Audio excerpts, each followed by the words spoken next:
Your brand may be staying on top of current trends, but are you agile enough to stay relevant, resilient, and successful as customers, competition, and the world continues to change at a breakneck pace? I'm thrilled to share the newly revised version of my first book, The Agile Brand. I'm calling it The Agile Brand Revisited. It's been updated to reflect our continually changing world, and it provides 7 principles that form the backbone of an agile brand, offering detailed insights and actionable steps for incorporating them into your business strategy. This is the book that started it all, and I'm excited to share it with you. It's now available in print and digital formats and available everywhere. Learn more by going to the Agile Brand Guide website at www.agilebrandguide.com. Welcome to Season 5 of The Agile Brand with Greg Kihlstrom, where we talk with enterprise and technology platform leaders about the people, processes, and platforms that make marketing and customer experience successful, scalable, and sustainable. This is what creates an agile brand. I'm your host, Greg Kihlstrom, advisor and consultant for Fortune 1000 marketing and CX leaders and teams as principal and chief strategist at GK5A, and best-selling author, keynote speaker, entrepreneur, and Agile certified coach. The Agile Brand Podcast is brought to you by TEKsystems, an industry leader in full-stack technology services, talent services, and real-world application. For more information, go to teksystems.com.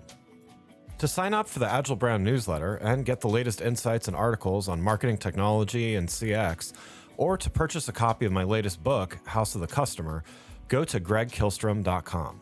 You can also find all my books on Amazon and other retailers. And now on to the show. Today we're going to talk about customer loyalty, retention marketing, and how doing these things well can reap huge rewards for brands as well as their customers. To help me discuss this topic, I'd like to welcome Adam Robinson, CEO at retention.com. Adam, welcome to the show. Hi, Greg. Thanks for having me. Yeah, looking forward to talking about this. So why don't we start with you giving a little background on yourself as well as what led you to found retention.com? Sure. I have been in the startup space, email specifically, for the last 10 years. I sort of stumbled into this email space in a very weird way. I worked at Lehman Brothers before it in Manhattan for 10 years as a credit default swap trader. Yeah. The Big Short was like literally a movie about the job that I did. Oh, wow. So my roommates in Manhattan started Vimeo in the apartment that I was living in.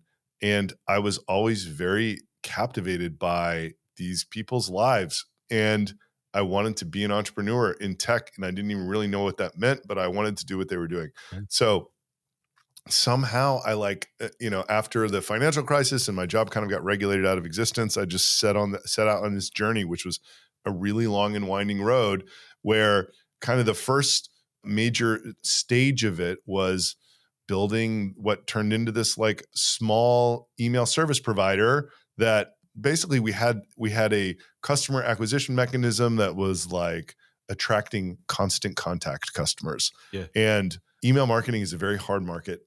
Constant contact customers are a very hard customer base to build for. They generally tend to be kind of like baby boomer, brick and mortar, non-e-commerce, like, none of the sexy characteristics that a software builder would choose to go to. And this space is super mature, and there's dominant brands like MailChimp and Klaviyo that are just so amazing and make it so hard to sort of differentiate from them in meaningful ways. So how I landed on this product was I spent years trying to figure out what feature would make an email marketing and marketing automation application different from MailChimp or Klaviyo.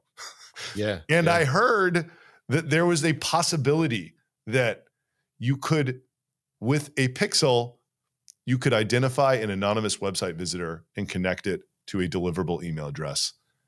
And I was like, having owned an email marketing application and having known the struggle to maintain list size, because that's, people are unsubscribing, it's going into spam folders, like your list is getting smaller that is just the way email works. Yeah. And the whole game is you need to grow it faster than it's shrinking. And at some point, the leaky bucket will defeat you, because the sad reality is, with a form, if you were the best person at capturing email addresses with a form in the world, you're getting like 4 or 5% of your traffic. Yeah. So there is some size at which your list just isn't going to grow anymore. Yeah. Because if you have 5 million contacts and you're dropping, you know, 1% per send or whatever. It just takes an enormous amount of emails to grow it at that point. Yeah. So this idea that just with people not filling out forms, you could get like 40 or 50% of the traffic into an email address, it's just a wild idea. You know, it's almost impossible to believe. In fact, that's like what we ran into a lot. It's like, what do you mean? Like, there's all sorts of questions that pop into people's head when you say that this is possible, right? Yeah. So, you know, the attempt to make it a differentiating feature in an otherwise undifferentiated email service provider was a futile attempt. People would use the identity product, say that they loved it, and then put it in their email marketing app and not switch over. So it became very clear that we needed to make it its own company. That was called Get Emails. We connected it to everything. And then, you know, 3 years later, we rebranded to retention.com. We're focusing on direct-to-consumer e-commerce. We do a lot more than just that, you know, email thing that I described. Mostly the lion's share of the value that we create for brands comes from helping them set up more triggered email flows in Klaviyo and then using our identity tools to basically send way more of those triggered emails out. So like cart abandonment. Most people don't have product abandonment set up, which is like someone doesn't put something in their cart, but they view a product and they leave. Like, you should email that person right then. Right. But and it's nothing to do with our product, but like, you should do that because that will be the second most lucrative email you send out. Yeah. And the crazy thing about Shopify and Klaviyo is that you can only send these messages to people who are both on your list and logged into your Shopify store. That's like 10% of people that are bailing on your site at any given point. Yeah. So this is what we do now. Our absolute killer users are large Shopify stores. And, you know, I think that this mechanism, that what we teach people to do, which is like, okay, think about email in two ways. There's batch and blast, and then there is messages that go out based on people's behavior on your site. Yeah. In a perfect world, you would send as little batch and blast as possible, right? And you would send as much triggered email as possible. You need to send some batch and blast just to be, you know, create brand awareness. Right. But yeah, we're on a crusade evangelizing this triggered email stuff. And then what our product actually does is just make it work like 5 times better. Nice. Well, that's great. Well, yeah, let's get, you know, we're here to talk about customer loyalty and customer retention. You know, you touched on some of the things that I'll ask about already, but you know, for those listening that may not be as familiar with the term, you know, how do you define the term retention marketing? I think in my mind, acquisition is all about paying for advertising that gets new eyeballs clicking through and getting to your site. Yeah. I probably have a higher bar for retention than some other people, but I think even if you pay for advertising to get that person back through retargeting in ad tech, that is still like a retention exercise. I think a more formal definition, or more probably mass market, if you want to call it that, definition is getting more LTV out of people that are already paying you. Yeah. But I think capturing email and capturing SMS, you know, capturing phone numbers and re-attracting traffic back to your site is all part of this thing. Yeah. You know, it's kind of a different relationship that you have with somebody who has already been on your site than somebody who has not. Yeah. And I think that the communication and the conversation that you need to have and the tools available to you to have it are differentiated from the acquisition conversation.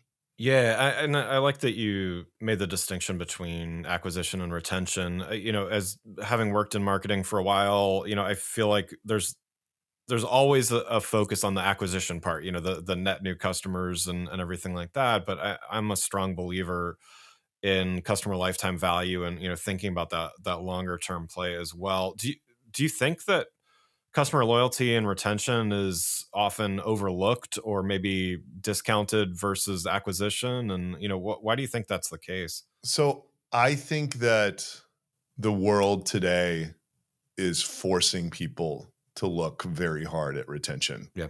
Yeah. In a world where, I guess the price of ads on Facebook has kind of perpetually been going up, and we've always been in an environment where we've looked back 3 years and said, oh my God, that was so amazing. Yeah. But like, it feels like up until a few years ago, first, there was capital available to fund e-commerce in a way that doesn't really exist as much right now. Yeah. And the ads, the price per eyeballs on the ad platforms was lower. And I think enterprise value came from the growth side of it. It just was a paradigm where growth versus retention was much more attractive than it is today. It's almost the environment today is like opposite. It's like there's not a ton of funding available for these physical product businesses relative to a few years ago. Relative to 2000 when I graduated college, like there's still a ton. Yeah. It's that side of it's constrained. The price of ads it doesn't feel like it's coming down in a meaningful way anytime soon. Right. And there is just this age-old adage that I believe in so deeply. That's like, once someone has paid you even $1, it is so much easier to get them to pay you again. Oh yeah. Yeah. I mean, doing sales, like it's always, you want to keep customers and, versus trying to get new ones. Like it's painful to win new customers when you have great existing ones, right? Totally. And I just think that there's a renewed focus on retention because there are some things you can do. This method, which I went on my rant about at the beginning of the podcast, which we try to teach people to do, like if you don't even use our product, you should set up these 5 fundamental flows. Yeah. They are incredible retention vehicles. You should use SMS and trigger SMS on all of these flows also. There's different ways to communicate over SMS, but like, you don't have to hire anyone. You don't have to onboard a loyalty program. This is just something that anybody can spend 3 hours in Klaviyo and you can start getting a lot more LTV out of your existing operation. And that to me is what retention is all about. Yeah. Yes, it's about post-purchase, getting, sort of increasing repeat purchases through all these different mechanisms you have. But like I said before, I tend to look at it as, when you have this amazing thing, email, SMS is a little bit more expensive, but you're not having to buy media from the advertising platforms. Yeah. You can reach these people so long as you are polite and have some tact and stay authentic to your brand voice and actually have a conversation. Don't just scream. Right. You own the channel and you can access these people as much as you want. So I just think it's people have focused more now because we're in an inflationary, recessionary environment where supply chains, it's a much harder operating environment than it was 2 or 3 years ago. And this is just an easy thing to do to make more money. Yeah, yeah, definitely. Well, yeah, and there's more competition. Some things it's easier to open an e-commerce shop. There's all of these kinds of things that make it harder and more competitive. It doesn't necessarily mean your shop is good, but it does mean that there's more competition there. Yeah. Before we continue, let's take a quick break. If you're like many marketing leaders today, you're inundated with a need to improve the customer experience across an increasing number of channels and touch points, all while ensuring your team is performing well, innovating, and continuously improving. So how do you find the time to determine what's next for you, your team, your brand, and your customers? My company, GK5A, can help. Whether it is advisory services, evaluation of marketing technology platforms and solutions, or digital agencies and implementation partners, or assistance with creating strategic roadmaps and prioritization of efforts, we've done it all and served as an ally to Fortune 1000 brands in industries like financial services, healthcare, consumer electronics, professional services, and more. You can learn more about these services and contact us at www.gk5a. That's www.gk5a.com. Now let's get back to the show. From a measurement perspective, I mean, you've mentioned customer lifetime value and some other things. How do you recommend that people look at measurement and measuring these gains from retention? What are some of the metrics you recommend? Yeah, I mean, so if you were to define it, how I define it, I would be looking at conversion to an email. Yeah. I would be looking at what your abandonment flow revenues are and trying and just, with what you implement, comparing month over month to what this is doing for Yeah. you. Yeah. I would look at things like on the SMS side, if you do something like, a two-step email capture where you ask for email and then ask for SMS after, it's like, Yeah. well, what are the growth rates there? And then, Yeah. what kind of conversion are you seeing from these SMS flows that you're setting up? So I would say there's the obvious one is like, is LTV growing, by your sort of segments that you're whatever. And then I think it's all about shooting for higher abandonment revenues and growth rates in the own channels.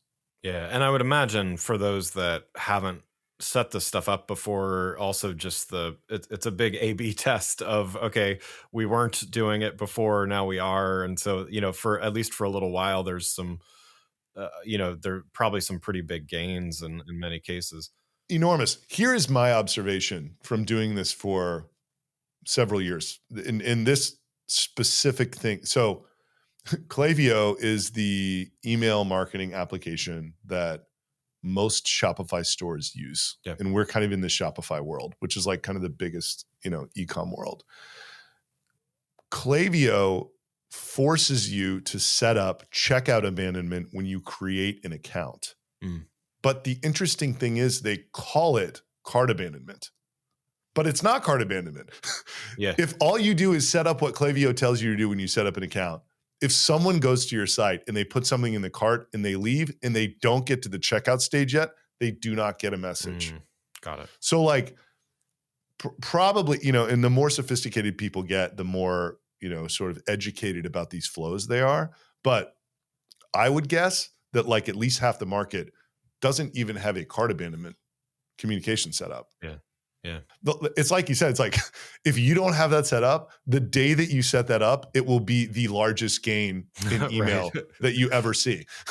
Right. And then you set up these other ones and they're not quite as incremental as the cart abandonment one was, but they will be huge gains for you. And it's like abandoned product.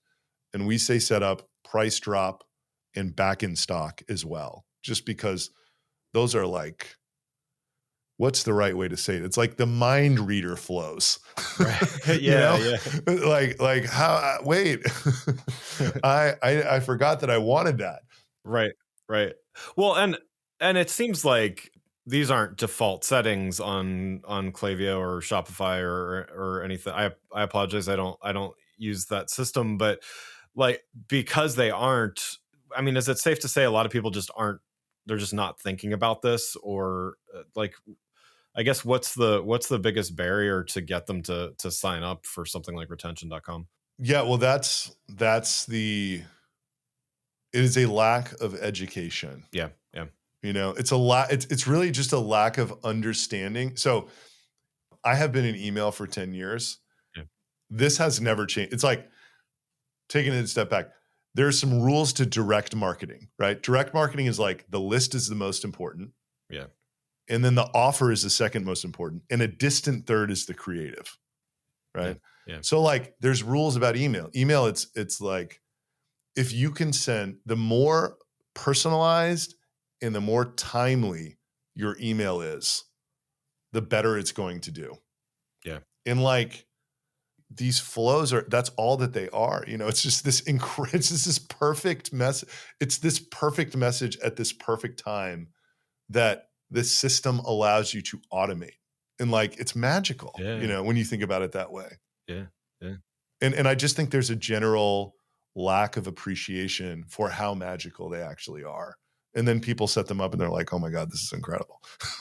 And again, this is like nothing to do with our product even. It's just like evangelizing one-to-one communicating rather than like, the batch way, which I think most people think of email marketing as sort of the batch.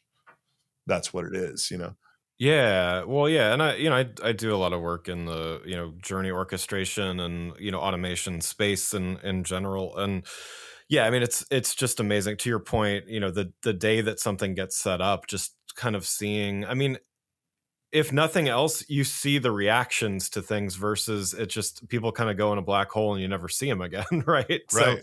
you can even see that they're not responsive to a message or something because you're reaching them at the right time, and it is the right time to reach them, whether or not you make the sale even. But sure enough, you're going to make more sales that way because you're reaching people when they're thinking about it and stuff like that. So yeah. I think you said it the right way when there's this massive 0 to 1 of just getting in the game. Yeah. Yeah. And then there's endless opportunity for split testing because all of these journey builders allow you to do it. Yeah. So there's no end to how much you can optimize, but you will never see the gains that you see on day one. Right, just right. going from not communicating in this way to communicating in this way. It's like it's as if you just had like infinity little minions like pulling on people's shirts, like Yeah. in the Yeah. it's Yeah. incredible. Nice, nice. Well, so but two things before we wrap up here. If someone's interested in signing up for retention.com, how do they do that? Just go to the site and book a demo. Okay. Okay. Retention. Yeah, I mean, Yeah, that sounds easy. Yeah. Nice, nice. So one last question before we wrap up. There's, as you mentioned, we're in a interesting times. I guess it's always interesting times, but we've got recessions, we've got all sorts of things on the horizon. What's a piece of advice you have for retailers as they navigate the months ahead? If you are looking at the easiest way to just extend LTV and get more out of what you're doing, I think shifting towards these 5 fundamental flows that I talked about. It's welcome series, abandoned cart, abandoned product, price drop, back in stock. Spend a morning setting those up in whatever email tool that you provide, and you will not regret it. That is what I would be focused on, to be totally honest with you. Yeah. Because who knows what's coming? Right. Right. It's like there's a bunch of different things we can do for retention, right? We can like improve our refund and, return policy, loyalty. I mean, there's all sorts of different programs, but it's like all such heavy lift, Yeah. There's the cost of effort, and yeah, like absolutely. Right, exactly what you're saying. I mean, the product should be better, the customer service should be better, like all of those things, very Right. fundamental. But man, like improving a product versus setting up an automated email, the level of effort there is it can be vastly different. So yeah, that makes sense. Yeah. I mean, that's the like email marketing advice that I would give. And then tactically, I would just, prepare for the storm. It's like we all know it is no mystery what's going on right now. So it's kind of like a survival era that we're in, right? Like if you make it through the next 2 years, you're probably in a pretty good position to crush as we come out. Yeah. But it just requires operating a little more carefully, I think, Yeah, absolutely. Well, again, I'd like to thank Adam Robinson, CEO at retention.com, for joining the show. You can learn more about Adam and retention.com by following the links in the show notes. Thanks again for listening to the Agile Brand with Greg Kihlstrom podcast, brought to you by TEKsystems. If you enjoyed the show, please take a minute to subscribe on your podcast channel of choice and leave us a rating so that others can find the show more easily. You can access more episodes of the show at www.gregkihlstrom.com. That's GREGKIHLSTROM.com. To get a copy of my latest book, House of the Customer, visit my website, or you can find it on Amazon or other retailers. The Agile Brand is produced by Missing Link, a Latina-owned, strategy-driven, creatively fueled production co-op. From ideation to creation, they craft human connections through intelligent, engaging, and informative content. Until next time, stay agile.